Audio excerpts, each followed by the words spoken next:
This documentary contains disturbing true crime content, including descriptions of violence, murder, and criminal activity.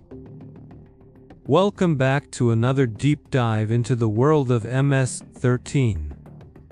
Today, we're covering 3 more women connected to MS-13, but with an important distinction: their crimes were different, though no less disturbing.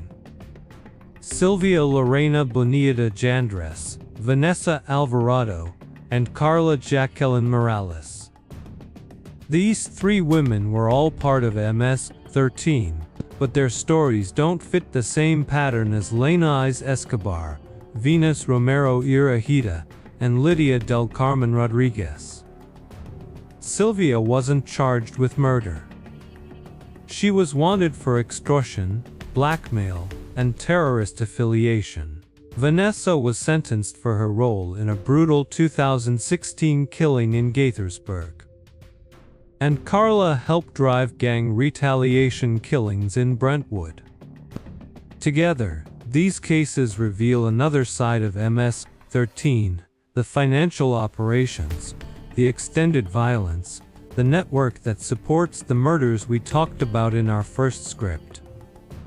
Because MS-13 isn't just machetes and ambushes.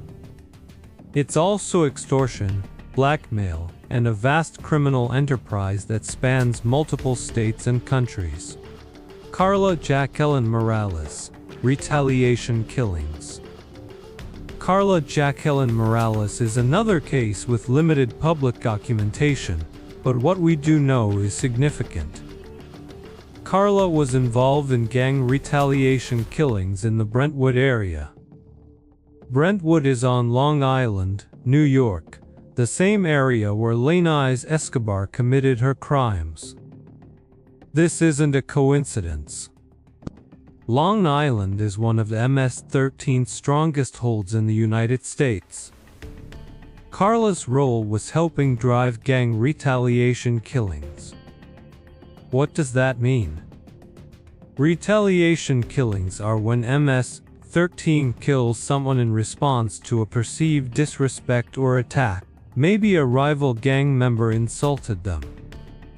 Maybe someone pretended to be MS-13 on Instagram, like in Lainez Escobar's case.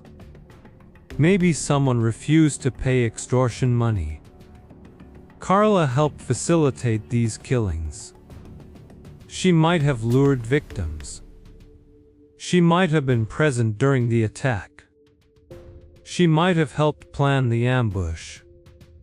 The exact details aren't clear, but prosecutors charged her, and she was convicted.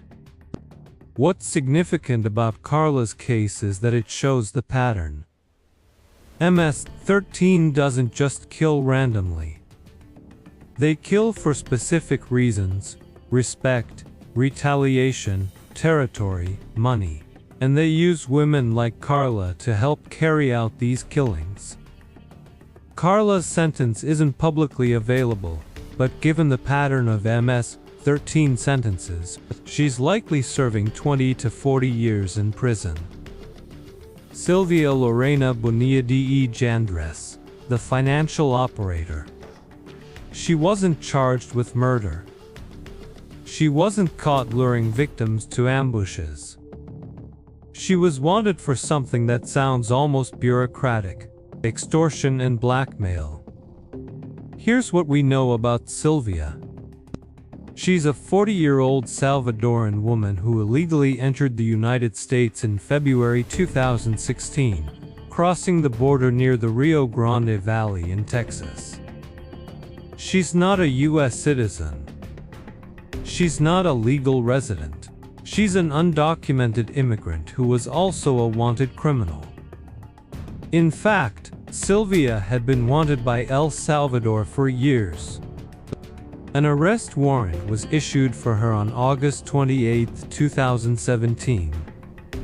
Not long after, on November 24, 2017, Interpol issued a red notice for her arrest. A red notice is the highest level of international police alert. It means you're a serious criminal, and countries around the world are looking for you.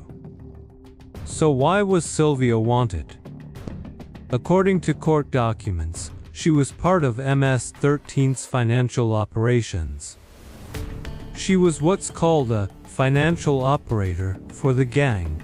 What does that mean? MS-13 doesn't just commit murders. They run a criminal enterprise. They extort money from businesses.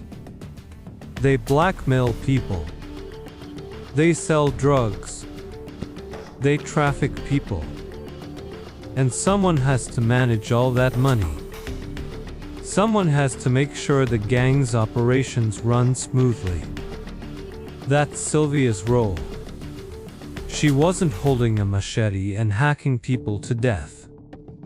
She was making sure the gang had money to operate. She was collecting extortion payments. She was blackmailing people who refused to pay. She was moving money around, covering tracks, and keeping MS-13 financially solvent. Vanessa Alvarado, the 2016 killing. Let's talk about Vanessa Alvarado. Her case is less documented than the others, but what we do know is disturbing. Vanessa was involved in a brutal killing in 2016 in the Gaithersburg, Maryland area.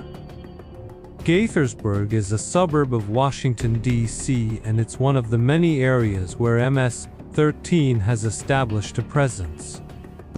The details of Vanessa's involvement are limited in public records, but we know this: she was sentenced for her role in a 2016 killing. That means she wasn't the primary killer, but she was an accomplice. She was present. She helped. She was part of the gang's violent operation. What kind of killing was it? The available information suggests it was another MS-13 style murder. Machetes. Brutality. Multiple attackers. The victim was likely someone who had disrespected the gang, was perceived as a rival, or was caught in the wrong place at the wrong time. Vanessa's exact role isn't clear from public records. Did she lure the victim? Did she hold the victim while others attacked? Did she help dispose of the body? We don't know. What we do know is that she was convicted and sentenced. What makes Vanessa's case important is that it shows MS-13's reach. The gang isn't just in Long Island, New York, or Virginia. They're in Maryland too. They're in suburbs, not just inner cities. They're everywhere from California to New York to Maryland to El Salvador. Vanessa's sentencing date and length aren't publicly available, but given the brutality of MS-13 killings and the fact that she was prosecuted, she's likely serving decades in prison. If you found this documentary informative, please like, subscribe, and hit the notification bell so you don't miss our next deep dive into true crime.